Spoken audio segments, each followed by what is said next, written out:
Inverse trigonometric function में कुछ और एलिमेंट्री क्वेश्चंस करते हैं अपन, ठीक है।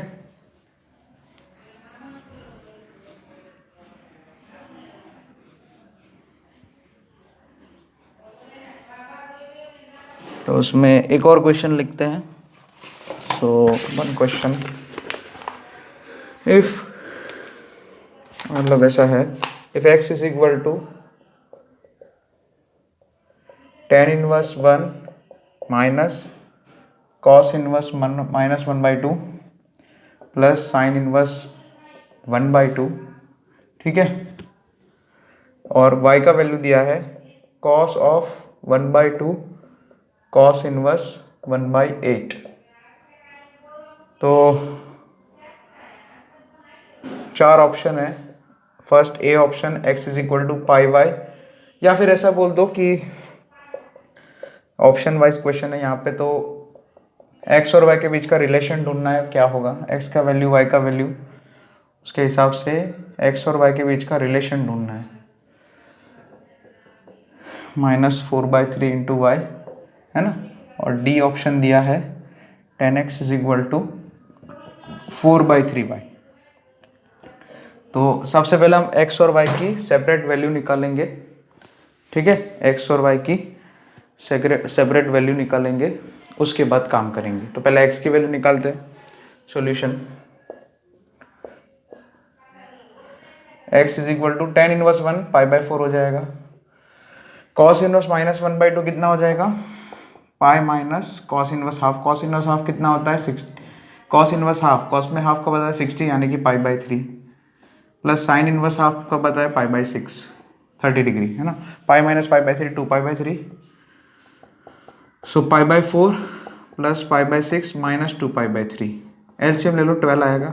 4 3 12, 6 2 12 और 3 4 12, 3 + 2 5 पाई और -8 पाई, 5 पाई माइनस 3 π/12 है ना। ये 4 2 8, ये 3 पाई 2 पाई 5 पाई -8 पाई 3 π/10 बोले तो -π/4। एक्स का वैल्यू आ गया -π/4, ठीक है।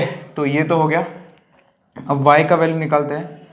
cos 1/2 cos इनवर्स हाफ है, ठीक है। cos इनवर्स 1/8 है, हाफ होता तो ऐसे ही कर लेते, लेकिन 1/8 है। cos इनवर्स 1/8 ऐसे डायरेक्ट नहीं मिलेगा। cos में 1/8 कब आता है वो पता नहीं होता है, टेबल में नहीं होता है वैल्यू। सो यहाँ पे हम सपोज करेंगे let cos inverse cos inverse 1/8 is equal to theta, ठीक है। तो cos थीटा का वैल्यू कितना है 1/8, और मुझे y is equal to cos θ/2 का वैल्यू निकालना है। तो जैसे cos स्क्वायर थीटा क्या होता है 1 + cos θ/2, तो cos θ/2 क्या हो जाएगा 1 + cos √1 + cos θ/2। So y is equal to, है ना, ये फॉर्मूला में आता है ट्रिग्नोमेट्री। तो cos थीटा की वैल्यू 1/8 पुट करेंगे। सो 1 + 1/8 9/8, 8 नीचे जाएगा 16 यानी कि 3/4। cos थीटा कितना, y का वैल्यू मतलब 3/4 है। अच्छा, tan x कितना है -π/4, तो यहाँ से हम क्या लिख सकते हैं tan x कितना हो जाएगा -1, ठीक है ना। tan -π/4 -1 हो जाएगा। तो C मैच करेगा, देखो है ना, C ऑप्शन मैच कर जाएगा। tan x is equal to -1 है, is equal to -4/3 into y, y मतलब 3/4, तो तभी होगा -1 बराबर -1। तो सी ऑप्शन मैच करेगा, यानी कि रिलेशन कौन सा, ये चारों में से सही है, ये वाला ही सही है। tan x is equal to -4/3 into y, tan x is equal to -4/3 into y. So ये हो गया। नेक्स्ट क्वेश्चन, इसके बाद और क्वेश्चंस करते हैं। Let's start another question. एक और question find the value of करके है।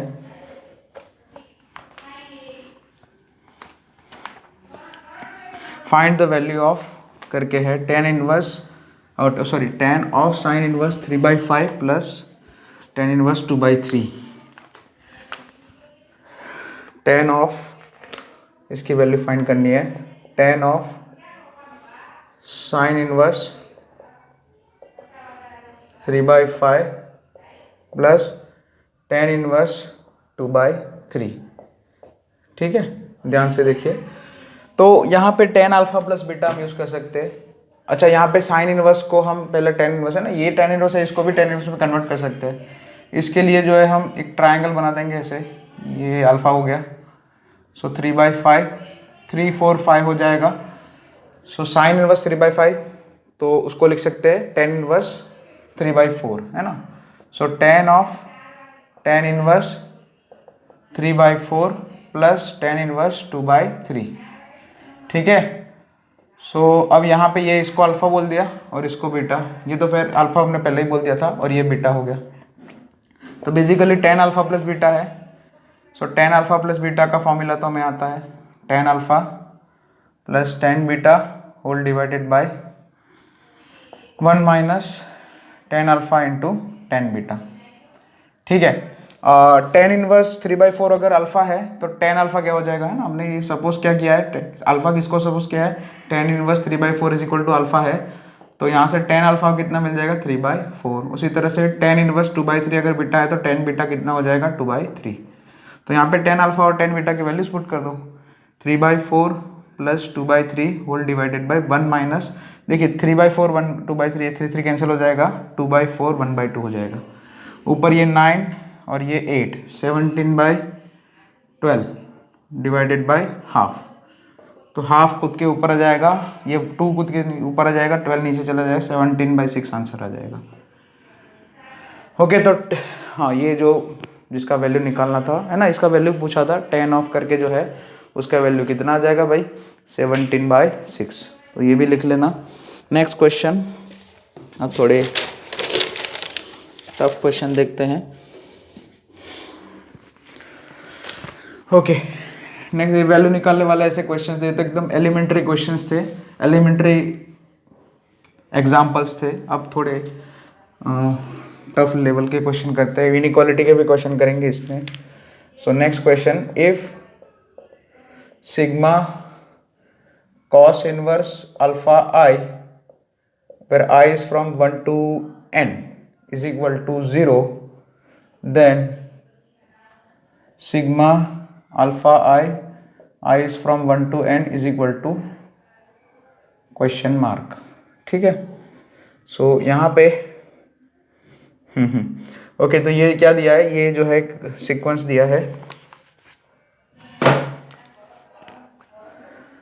तो cos इनवर्स अल्फा, ये जो है ना, ये समेशन को जो हम एक्सपांड कर देते हैं, ये सम जो है हम दे देते थे इसको अंदर, मतलब sigma cos inverse alpha i where i is from 1 to n, i is equal to 1 2 3 हम पुट करते हैं सिग्मा, इसलिए सम में ब्रेक हो जाएगा।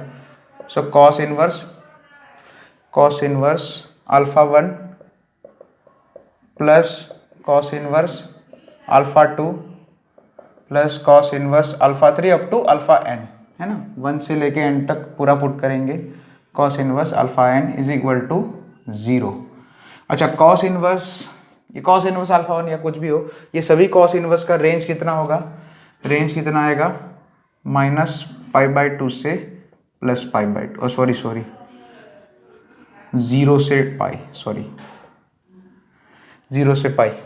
तो यहाँ पे ये सभी cos इनवर्स का रेंज यही होगा, ये सभी cos inverse alpha 1 alpha 2 alpha 2 सभी की वैल्यू जो 0 और पाई के बीच में रहेगी, और मुझे सबका सम 0 बनाना है, तो सभी 0 होने चाहिए। ये कभी पॉसिबल होगा जब सारे के सारे 0 हो, यानी कि cos inverse alpha 1 is equal to, ये तभी पॉसिबल है ना, ये कंडीशन तभी पॉसिबल है जब सारे के सारे 0 हो, क्योंकि यहाँ पे 0 से पाई है ना, cos इनवर्स का रेंज क्या है, 0 to पाई है, डोमेन क्या है -1 to 1 है, ओके, लेकिन रेंज क्या है, 0 to पाई है, 0 to पाई मतलब पॉजिटिव क्वांटिटी हुआ, तो पॉजिटिव क्वांटिटी, अब 0 को छोड़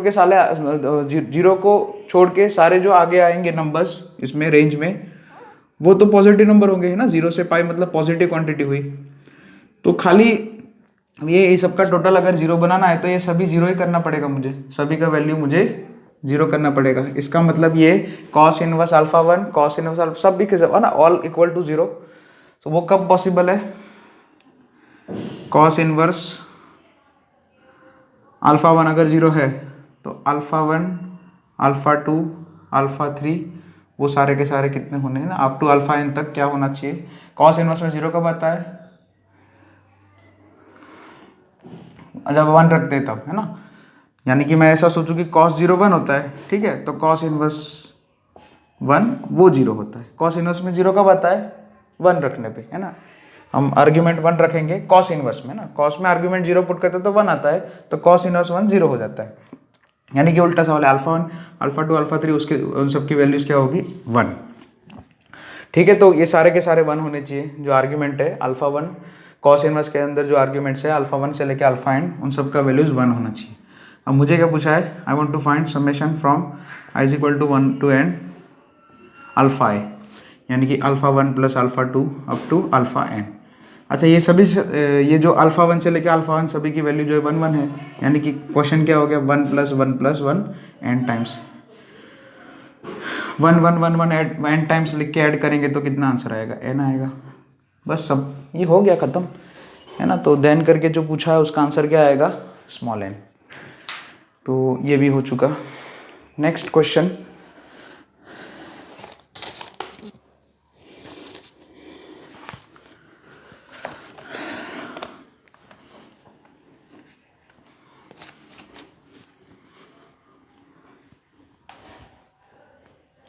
नेक्स्ट क्वेश्चन है sine inverse x. Okay, if करके लिखा है sine inverse x plus cos नहीं cot inverse 1/2 is equal to pi by 2। यहाँ पे कॉट इनवर्स लिखा है और ये पाई बाई 2 है। एक्स का वैल्यू फाइंड करना है, तो ध्यान से देखिए। ठीक है, तो कॉट इनवर्स एक्स को सब कॉट इनवर्स हाफ को उधर भेज देते हैं। कॉट इनवर्स हाफ कब होता है वो तो पता नहीं होता है ना। कॉट इनवर्स मतलब हाफ, ये तो वैल्यू हमारे लिए अननोन है। So pi by 2 minus cot inverse 1/2 कर दिया। पाई बाई 2 माइनस देखो tan inverse x plus cot inverse x pi by 2 होता है for all x belongs to R. तो pi by 2 minus cot inverse x कितना हो जाएगा? Tan inverse x. एक्स का वैल्यू कितना है यहाँ पे? हाफ। यहाँ मतलब वो उसकी बात चल रही है, यानी कि pi by 2 minus cot inverse half कितना हो जाएगा? Tan inverse half sine inverse x. अब यहाँ पे लेफ्ट हैंड साइड पे साइन इनवर्स एक्स है, इधर टेन इनवर्स है, तो ये टेन इनवर्स को मुझे साइन इनवर्स में कन्वर्ट करना है, तो हम ट्राइंगल का यूज़ करेंगे। तो मान लिया ये टेन इनवर्स 1/2 को अल्फा बोल दिया, तो ये एंगल अल्फा हो गया। तो 1/2 मतलब ऑपोजिट साइड अपन एडजेसेंट साइड, तो इसके मुताबिक जो है हमारा हाइपोटेनस √5 आ जाएगा। तो टेन इनवर्स हाफ जो है उसको हम साइन इनवर्स में लिखना चाहते हैं, ऐसे लिखेंगे साइन इनवर्स ऑपोजिट साइड कितना है 1 और एडजेसेंट साइड कितना सॉरी हाइपोटेनस कितना है √5। तो टेन इनवर्स 1/2 क्या हो जाएगा? Sine inverse 1/√5। तो sine inverse x is equal to sine inverse 1/√5। ये 1/√5 डोमेन में है ना, ये -1 to 1 के बीच में ही है। सो साइन इनवर्स कैंसिल कर दो, एक्स इज इक्वल टू 1 वो डोमेन में आएगा ही हमेशा, है ना। ठीक है, सो एक्स का वैल्यू कितना आ जाएगा? 1/√5। तो ये एक और क्वेश्चन हो गया, इसको भी लिख लेना। नेक्स्ट क्वेश्चन, नेक्स्ट है ओके इस टाइप के तो सारे कर लिए। ओके, अब देखते हैं इनइक्वालिटी बेस्ड क्वेश्चन। इनइक्वालिटी के क्वेश्चन देखते हैं। Okay, next question inequality based.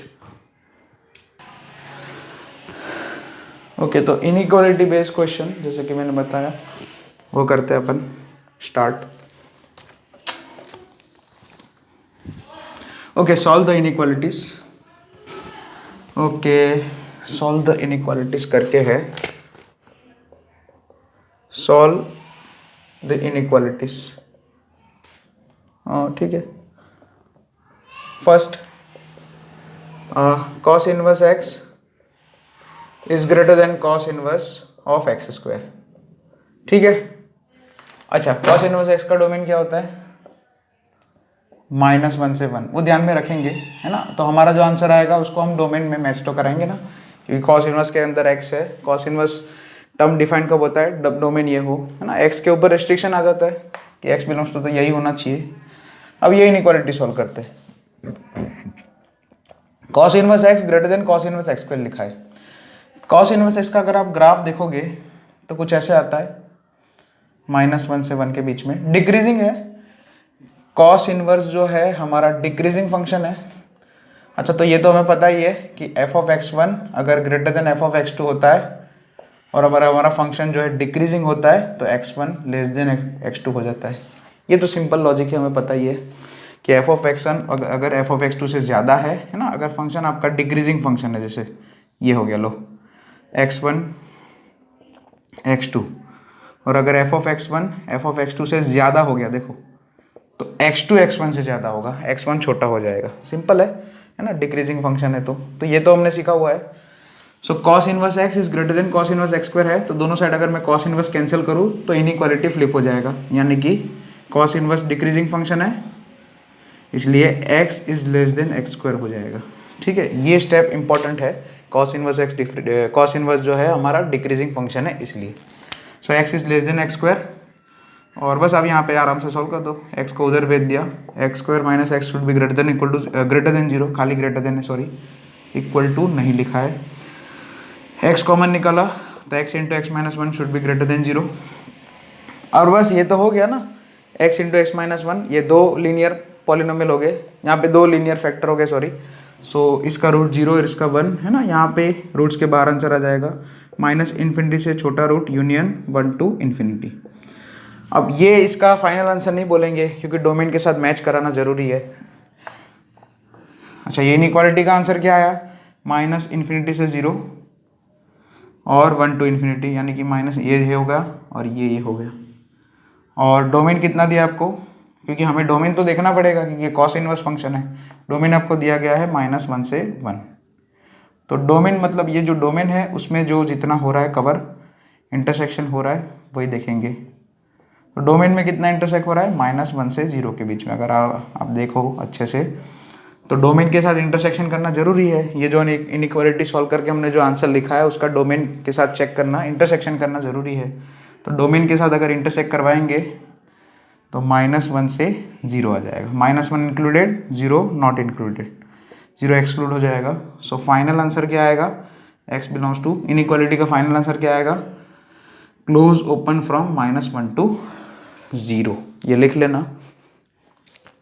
तो ये इनइक्वालिटीज का सॉल्यूशन हो गया।